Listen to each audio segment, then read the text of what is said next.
And I have to call it out. When the midfield got a bit physical, WIRTZ was lost.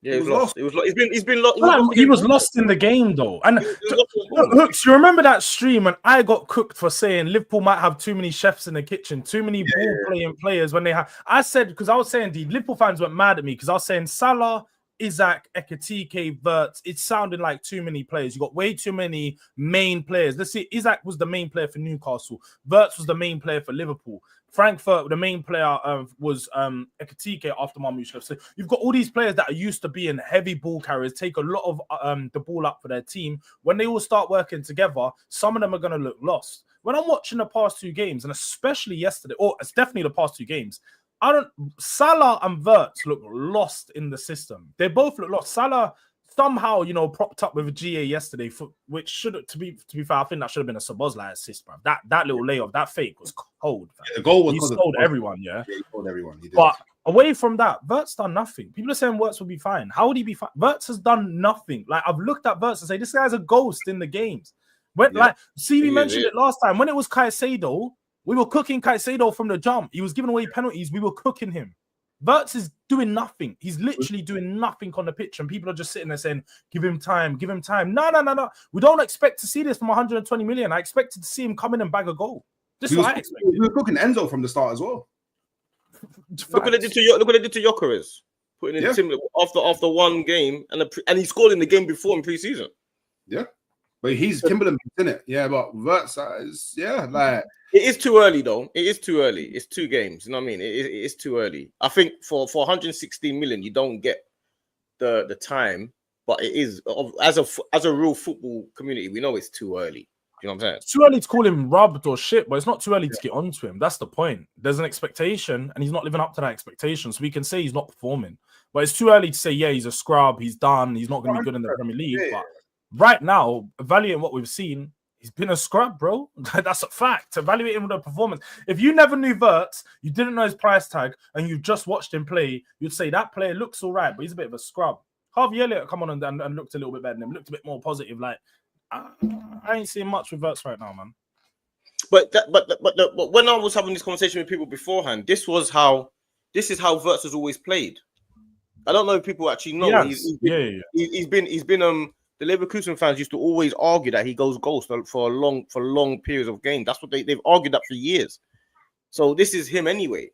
He will get into opportunities and chances because he's a creative player. But this is him. You know what I'm saying? This is what he does. But also, one thing what I think is more the issue is the midfield looks open because WIRTZ is not a player that can stop their number 6. Yeah. Do you know what I mean? So that's where the issue is. Like, I'm a lot more confident if Zubimendi can get on the ball because I don't think WIRTZ is stopping him. I think their issue has been, though, is finding that partner to Gravenberch. Obviously, the last game they had McAllister and Szoboszlai. Yesterday they had Gravenberch and Curtis Jones. So they've gone with 2 different midfield duos, innit? I think when it's McAllister and Gravenberch, they look a lot better, a lot more solid in midfield, and you don't see teams roaming through like you did yesterday because there was times when Newcastle just gliding through midfield and there's literally no one really stopping them. Like, Gravenberch's doing his job, but Curtis Jones, I don't know. I don't really rate Curtis Jones too tough. He's all right, but he's not, he doesn't specialize in anything. When you have McAllister and Gravenberch in there, I think it looks a lot better. Yeah. And with WIRTZ, the thing is with WIRTZ is I feel like if you have someone that's constantly getting the ball to him when he's in, because he's always in a good space. He's always operating in the half space areas. He's always just floating sort of as a proper number 10, just waiting for the ball in between players. If somebody's constantly feeding him, I can see WIRTZ being an all-action player, but that's the problem, is he needs to be fed the ball in those positions. He's not like Palmer, or he's not like a Maddison in a sense that they'll drop in a little bit deeper to pick up the play and then build up from there. He doesn't drop in deep. I always just see him, and it's probably instruction from Slot in it, but they need to be feeding him the ball. I'm looking at it now, yeah, and maybe that money that Liverpool put towards WIRTZ, if they put that extra chunk towards Isak and maybe went for a partner for Gravenberch, like a label or something, yeah, and just put McAllister in the 10, it might be looking. That's what Dean has been saying. This is the thing, yeah. Like, a lot of the time when we're on stream and you talk to people, there's so much like new school terminology that it confuses actually what's actually going on. Like all of this stuff about, oh, this guy can't play Bruno can't play in the 8, but he can't play in the 10, and he can't play in the 2-man midfield. And where can he play? Or Mainu can't play in the 8 and he can't play in the 10, but he has to play with this. Like, but it's too much analysis. It's too much. Like at the end of the day, if you're a midfielder, you should be able to play the 2-man midfield or a 3-man midfield. That's how it goes. This is midfielder, I was listening to you say that on the thing as well. I feel like you were what I'm saying is, no, but my point I'm making is, it's too much analysis. And when I was talking to Dean has said for ages he wants Belabor and Gravenberch, and he wants McAllister in the 10. He's been saying this for ages. Yeah. That's what he wants, because he knows McAllister can come out of the way of the two guys that sort it all out, and you can go and do your thing further forward. There's too much over analysis of every individual. Oh, this guy can't play with that guy, and this guy can't play with that guy, and my man can't do this with it. It's too much, bruv. It's too much of it. So now all of a sudden, WIRTZ can't play with who? Szoboszlai and do you know what I mean? Like, who was he playing with yesterday? He was playing with Curtis Jones and Curtis Jones and Gravenberch in the midfield. Yeah, you can't play with all of that now. All of a sudden, what is he? Is it because of he's not a 10, or is it because he got the wrong players behind him? But don't you think? No, but even when because you say there's overanalyzing, but sometimes you have to overanalyze to find the problem. When you're looking at a midfield, yes, we can look at multiple examples of midfields just working and they're not having the perfect trio. But then you can look at the midfield and you can be like, oh, we need a player like this so it complements, some of the other player's weakness. They should all complement each other in some ways, so you're filling every gap.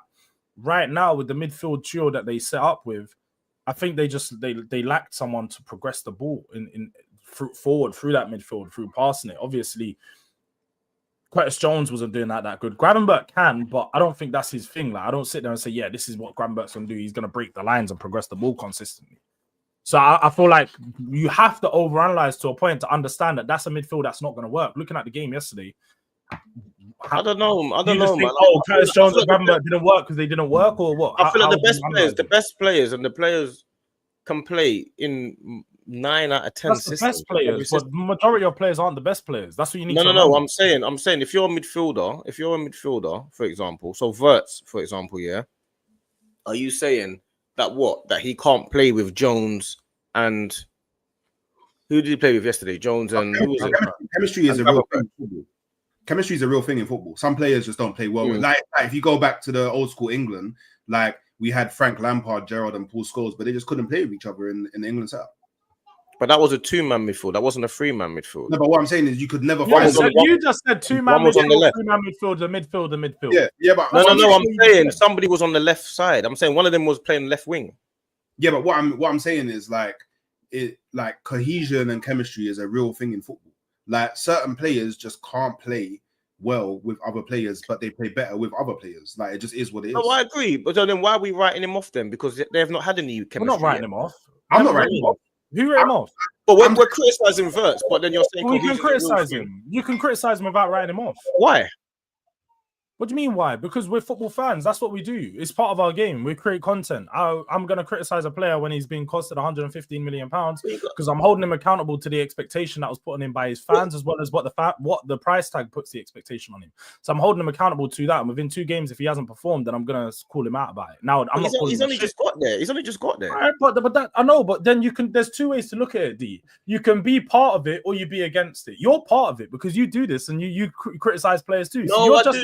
No. I'm saying you can either be a part of the criticism or you're just completely against criticizing players in total, and you need to give them time. You can't be in and out. No. What I'm saying, my point I'm making is, I'm saying I'm on the critical side. Don't get it twisted. I'm on the human side right now. I'm on the criticizing WIRTZ thing. But what I am saying is the over analysis that happens as to why he's not playing well or as to what he's doing, maybe.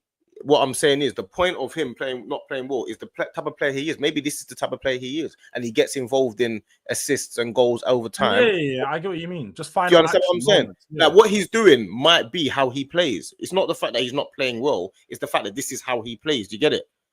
But I'm not sure what people are expecting. So I've watched him a lot. Like I can say, I've seen him at least 15 times in Bayern Leverkusen shirts. So I've seen enough like across the last 2 seasons, because I watched them under Xabi Alonso, even when majority of the time I watched them not last year, the year before when they were on the Europa League run, because I was seeing quite a lot of the Europa League games and that, and when they went unbeaten. And he is that type of player, like I say, he'll operate in the space, pick it up, and he makes the final pass, final action. Obviously, in the Bundesliga, I think because they're transition play, he's always getting a lot. When you're on the ball in the there's so much space ahead of you. There's always passes. It's always easy to play it forward, yeah. Yeah, no, I did. You know what? Yeah, CB, I'm on. When I criticized Zubimendi, I criticized him for the role that he's supposed to play. So the role he's supposed to play is a controller. I don't think Zubimendi is a controller. I think these guys are getting it confused. WIRTZ, he deserves criticism because what we expect from him, we expect him to be a Cole Palmer immediately. Do you know what I'm saying? I don't know what it is that they expect from WIRTZ to be doing. They expect him to be. It's because he was a GA monster in that league. We expect him to start replicating that. Now, okay. So if he had scored yesterday, would it have been okay? No. Yeah, I think he would be. Even though he had a bad performance. Yeah, because even if you have a so-so performance, but you're a 10 and you're new to the league, that goal gives you a lot of confidence going into your next game. I feel for him, it's good. Yeah, but I mean, us analyzing it, it doesn't like. It doesn't change nothing to us analyzing. But let's have it right though. He still has the point of us scored in that game, so he still impacted the game to enough that he got a goal. I feel like at the moment his impact is so minimal that we're not even seeing him make the pass to the assist, or he's not even seeing him try and make that assist. We're not even seeing him have a shot. Like there was a couple of times where I saw him. He did have a shot. He had a shot on target on the left-hand space. I see him there quite a lot. You was waiting for him because remember that he was there with XTK and they're doing little 1-2s on the edge of the box. I want to see him get that ball, forget the 1-2, shift it onto my right-hand side, Ross. Show me something. Show me a bit. That's not how he plays. That's not how he plays. It is how he plays. I've seen him. That's exactly how he plays. What do you mean? He takes a lot of shots. You watch him with Bayern Leverkusen, that's exactly how he plays. He's always on the edge of the box trying to shoot and stuff. That's exactly it.